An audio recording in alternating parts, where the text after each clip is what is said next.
Hi everyone, welcome back to CRT's Cozy Corner, Chapter Book Edition, where we are continuing to read Wizard of Oz by L. Frank Baum. If you'd like to follow along, in the description there is a link to the ebook, or if you happen to have a copy of the book, go get it and we will start Chapter 12. Chapter 12, The Search for the Wicked Witch. The soldier with the green whiskers led them through the streets of the Emerald City until they reached the room where the guardian of the gates lived. This officer unlocked their spectacles, put them back in his great box, and then he politely opened the gate for our friends. "Which road leads to the Wicked Witch of the West?" asked Dorothy. "There's no road," answered the guardian of the gates. "No one ever wishes to go that way." "How, then, are we supposed to find her?" inquired the girl. "That will be easy," replied the man. "For when she knows you are in the country of the Winkies, she will find you and make you all her slaves." "Perhaps not," said the Scarecrow, "for we mean to destroy her." "Oh, that is different," said the guardian of the gates. "No one has ever destroyed her before, so I naturally thought she would make slaves of you, as she has of the rest. But take care, for she is wicked and fierce, and may not allow you to destroy her. Keep to the west. There the sun sets, and you cannot fail to find her." They thanked him and bade him goodbye, and turned towards the west, walking over fields of soft grass, dotted here and there with daisies and buttercups. Dorothy still wore the pretty silk dress she had put on in the palace, but now, to her surprise, she found it was no longer green, but pure white. The ribbon around Toto's neck had also lost its green color and was as white as Dorothy's dress. The Emerald City was soon left far behind. As they advanced, the ground became rougher and hillier, for there were no farms nor houses in this country of the West, and the ground was untilled. In the afternoon, the sun shone hot in their faces, for there were no trees to offer them shade. So that before the night, Dorothy and Toto and the lion were tired, and lay down upon the grass and fell asleep, with the woodman and the Scarecrow keeping watch. Now the Wicked Witch of the West had to buy one eye, yet that was as powerful as a telescope and could see everywhere. So, as she sat in the door of her castle, she happened to look around and saw Dorothy lying asleep, with her friends all about her. They were a long distance off, but the Wicked Witch was angry to find them in her country, so she blew upon a silver whistle that hung around her neck. At once there came running to her from all directions a pack of great wolves. They had long legs and fierce eyes and sharp teeth. "Go to those people," said the witch, "and tear them to pieces." "Are you not going to make them your slaves?" asked the leader of the wolves. "No," she answered. "One is of tin and one of straw. One is a girl and another a lion. None of them is fit to work, so you may tear them into small pieces." "Very well," said the wolf, and he dashed away at full speed, followed by the others. It was lucky the Scarecrow and the woodman were wide awake and heard the wolves coming. "This is my fight," said the woodman, so get behind me, and I will meet them as they come." He seized his axe, which he had made very sharp, and as the leader of the wolves came on the Tin Woodman, swung his arm and chopped the wolf's head off its body, so that it died immediately. As soon as he could raise his axe, another wolf came up, and he also fell under the sharp blade of the Tin Woodman's weapon. There were 40 wolves, and 40 times a wolf was killed, so that at last they all lay dead in a heap before the woodman. Then he put down his axe and sat beside the Scarecrow, who said, "It was a good fight, my friend." They waited until Dorothy awoke the next morning. The little girl was quite frightened when she saw the great pile of shaggy wolves, but the Tin Woodman told her all. She thanked him for saving them and sat down to breakfast, after which they started again upon their journey. Now, this same morning, the Wicked Witch came to the door of her castle and looked out with her one eye that could see afar off. she saw all her wolves lying dead and the strangers still traveling through her country. This made her angrier than before, and she blew her silver whistle twice. Straightway a great flock of crows came flying towards her, enough to darken the sky. And the wicked witch said to the king of the crows, "Fly at once to the strangers, peck out their eyes, and tear them to pieces." The wild crows flew in one great flock towards Dorothy and her companions. When the little girl saw them coming, she was afraid, but the scarecrow said, "This is my battle, so lie down beside me and you will not be harmed." So they all lay upon the ground except the scarecrow, and he stood up and stretched out his arms, and when the crows saw him, they were frightened, as these birds always are by scarecrows, and did not dare to come any nearer.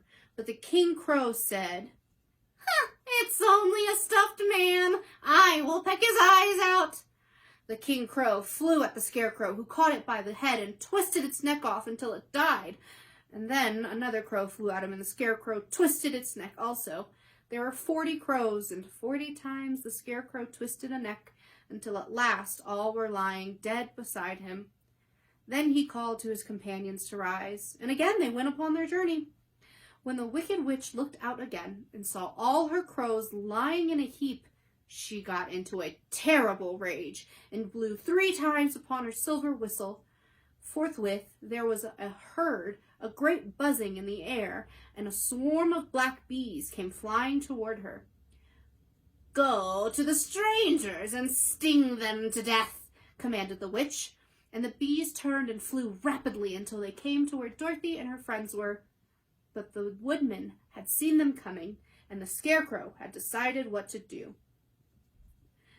"Take out my straw and scatter it over the little girl and dog and the lion," he said to the woodman, "and bees cannot sting them." This the woodman did, and as Dorothy lay close beside the lion and held Toto in her arms, the straw covered them entirely. The bees came and found no one but the woodman to sting, so they flew at him, and broke off all their stingers against the tin, without hurting the woodman at all. And as bees cannot live when their stingers are broken, that was the end of the black bees, and they lay scattered thick about the woodman like little heaps of fine coal. Then Dorothy and the lion got up, and the girl helped the Tin Woodman put the straw back into the scarecrow again until he was good as ever. So they started upon their journey once more. The wicked witch was so angry she saw her black bees in little heaps like fine coal that she stamped her foot and tore her hair and gnashed her teeth. And then she called a dozen of her slaves, who were the Winkies, and gave them sharp spears, telling them to go to the strangers and destroy them. The Winkies were not a brave people, but they had to do as they were told, so they marched away until they came near to Dorothy. The lion gave a great roar and sprang toward them, and the poor Winkies were so frightened that they ran back as fast as they could. When they returned to the castle, the wicked witch beat them well with a strap and sent them back to their work, after which she sat down to think what she should do next. She could not understand how all her plans to destroy these strangers had failed, but she was a powerful witch as well as a wicked one, and she soon made up her mind how to act. There was, in her cupboard, a golden cap, with a circle of diamonds and rubies running round it. This golden cap had a charm. Whoever owned it could call 3 times upon the winged monkeys, who would obey any order they were given. But no person could command these strange creatures more than 3 times. Twice already the wicked witch had used the charm of the cap.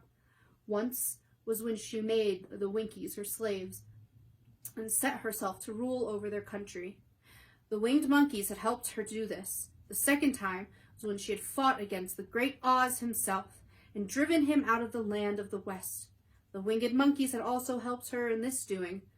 Only once more could she use the golden cap, for which reason she did not like to do so until all her other powers were exhausted. But now that her fierce wolves and her wild crows and her stinging bees were gone, and her slaves had been scared away by the cowardly lion, she saw there was only one way left to destroy Dorothy and her friends. So the wicked witch took the golden cap from her cupboard and placed it upon her head. Then she stood up her left foot and said, "Ippee-pee-pee-cookie!" Next she stood upon her right foot and said, "Hello, hello." After this, she stood upon both feet and cried in a loud voice, "Zee, zee, zoozeek." Now the charm began to work. The sky was darkened, and a low rumbling sound was heard in the air. There was a rushing of many wings, a great chattering and laughing. The sun came out of the dark sky to show the wicked witch surrounded by a crowd of monkeys, each with a pair of immense and powerful wings on his shoulders. One, much bigger than the others, seemed to be their leader. He flew close to the witch and said, "You have called us for the third and last time. What do you command?"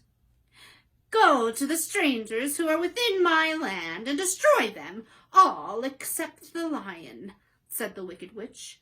"Bring me that beast to me, for I have a mind to harness him like a horse and make him work."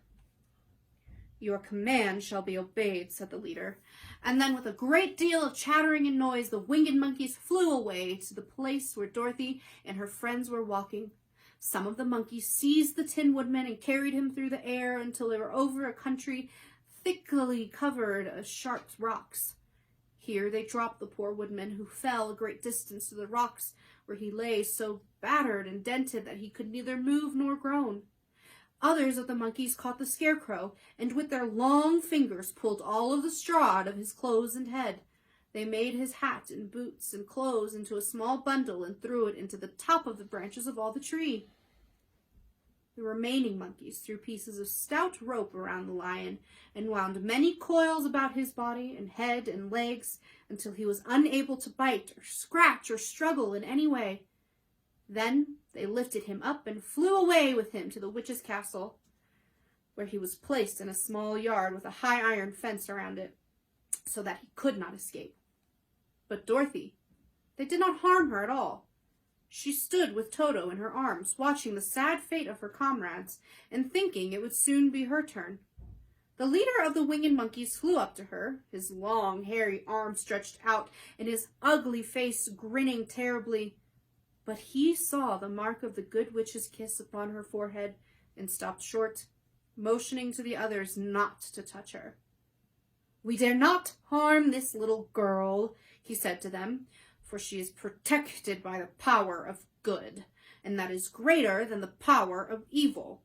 All we can do is carry her to the castle of the wicked witch and leave her there."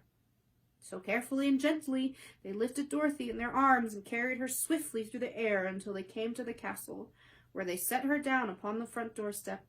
Then the leader said to the witch, "We have obeyed you as far as we were able. The Tin Woodman and the Scarecrow are destroyed, and the lion is tied up in your yard. The little girl we dare not harm, nor the dog she carries in her arms. Your power over our band is now ended, and you will never see us again." Then all the winged monkeys, with much laughing and chattering noise, flew into the air and were soon out of sight.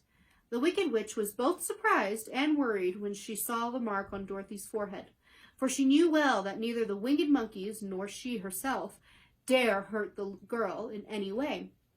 She looked down at Dorothy's feet, and seeing the silver shoes, began to tremble with fear, for she knew what a powerful charm belonged to them. At first the witch was tempted to run away from Dorothy, but she happened to look into the child's eyes and saw how simple the soul behind them was, and that the little girl did not know of the wonderful power the silver shoes gave her. So the wicked witch laughed to herself and thought, "I can still make her my slave, for she does not know how to use her power." Then she said to Dorothy harshly and severely, "Come with me and see that you mind everything I tell you, for if you do not, I will make an end of you as I did of the Tin Woodman and the Scarecrow." Dorothy followed her through many of the beautiful rooms in her castle, until they came to the kitchen, where the witch bade her clean the pots and kettles, and sweep the floor, and keep the fire fed with wood. Dorothy went to work meekly, with her mind made up to work as hard as she could, for she was glad the wicked witch had decided not to kill her. With Dorothy hard at work, the witch thought she would go into the courtyard and harness the Cowardly Lion like a horse. It would amuse her, she was sure, to make him draw her chariot whenever she wished to go to a drive. But as she opened the gate, the lion gave a loud roar and bounded at her so fiercely that the witch was afraid and ran out and shut the gate again. "If I cannot harness you," said the witch to the lion, speaking through the bars of the gate, "I can starve you. You shall have nothing to eat until I wish." So, after that, she took no food to the imprisoned lion, but every day she came to the gate at noon and asked, "Are you ready to be harnessed like a horse?" And the lion would answer, "No. If you come in this yard, I will bite you." The reason the lion did not have to do as the witch wished was that every night, while the woman was asleep, Dorothy carried him food from the cupboard. After he had eaten, he would lie down on his bed of straw, and Dorothy would lie beside him and put her head on his soft, shaggy mane, while they talked of their troubles and tried to plan some way of escape. But they could not find a way to get out of the castle, for it was constantly guarded by yellow Winkies, who were the slaves of the wicked witch, and too afraid of her not to do as she told. The girl had to work hard during the day, and often the witch threatened to beat her with the same old umbrella she always carried in her hand. But in truth, she did not dare strike Dorothy because of the mark upon her forehead. The child did not know this, and was full of fear for herself and Toto. Once the witch struck Toto a blow with her umbrella, and the brave little dog flew at her and bit her leg in return. The witch did not bleed where she was bitten, for she was so wicked that the blood in her had dried up many years before. Dorothy's life became very sad as she grew to understand that it would be harder than ever to get back to Kansas and Aunt Em. Sometimes she would cry bitterly for hours with Toto sitting at her feet and looking into her face, whining dismally to show how sorry he was for his little mistress.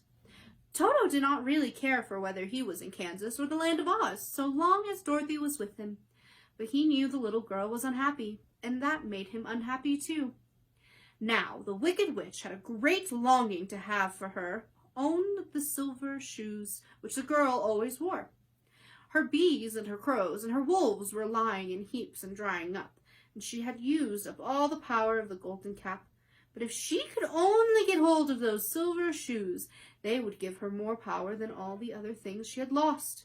She watched Dorothy carefully to see if she ever took off her shoes, thinking she might steal them. But the child was so proud of her pretty shoes that she never took them off except at night when she took her bath. The witch was too much afraid of the dark to dare go in Dorothy's room at night to take the shoes, and her dread of water was greater than her fear of the dark.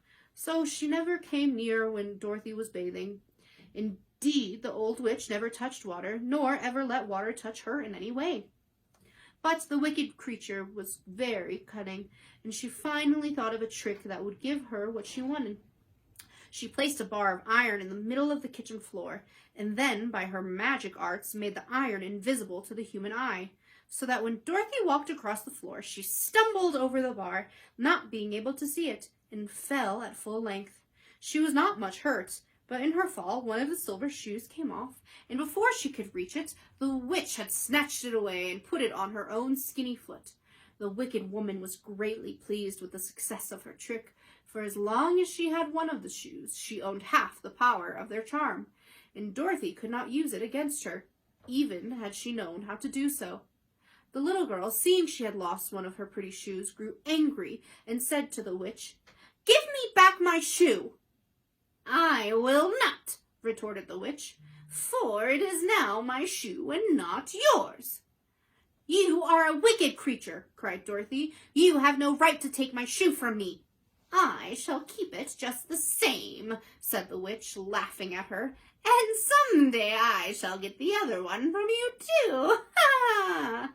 This made Dorothy so very angry that she picked up the bucket of water that stood near her and dashed it over the witch, wetting her from head to foot. Instantly, the wicked woman gave a loud cry of fear, and then, as Dorothy looked at her in wonder, the witch began to shrink and fall away. "See what you have done!" she screamed. "In a minute I shall melt away." "I'm very sorry indeed," said Dorothy, who was truly frightened to see the witch actually melting away like brown sugar before her very eyes. "Didn't you know water would be the end of me?" asked the witch in a wailing, despairing voice. Of course not," answered Dorothy. "How should I?" "Well, in a few minutes I shall be all melted and you will have the castle to yourself. I have been wicked in my day, but I never thought a little girl like you would ever be able to melt me and end my wicked deeds. Look out, here I go!" With these words, the witch fell down in a brown, melted, shapeless mass and began to spread over the clean boards of the kitchen floor. Seeing that she had really melted away to nothing, Dorothy drew another bucket of water and threw it over the mess. She then swept it all out the door. After picking out the silver shoe, which was all that was left of the old woman, she cleaned and dried it with a cloth and put it on her foot again. Then, being at last free to do as she chose, she ran out to the courtyard to tell the lion that the Wicked Witch of the West had come to an end and that they were no longer prisoners in a strange land. Thank you so much for joining me for Chapter 12 of The Wizard of Oz. I will see you next time.